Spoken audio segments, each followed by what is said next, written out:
கொடைக்கானல் பிரயான் பூங்காவிற்குள் நுழைந்த காட்டெருமை கூட்டம் திடீரென ஆக்ரோஷத்துடன் ஓடி வந்ததால் பரபரப்பு. சுற்றுலா பயணிகளின் வருகை இல்லாததால் பெரும் சேதம் தவிர்ப்பு.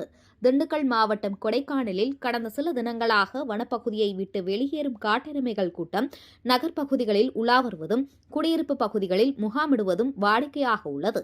இந்நிலையில் நகரின் மையப்பகுதியில் தோட்டக்கலைத்துறை கட்டுப்பாட்டில் பிரயன் பூங்கா அமைக்கப்பட்டுள்ளது. இந்த பூங்காவிற்கு ஏராளமான சுற்றுலா பயணிகள் வந்து செல்வது வழக்கம்.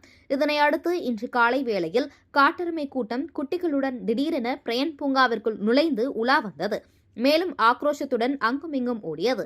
குறிப்பாக காலை வேளை என்பதால் பூங்கா பணிக்கு வந்த பராமரிப்பு பணியாளர்கள் காட்டெருமை கூட்டத்தை பார்த்து அலறியபடி ஓடி பூங்கா அலுவலகத்திற்குள் சென்று பாதுகாப்பாக தஞ்சமடைந்தனர்.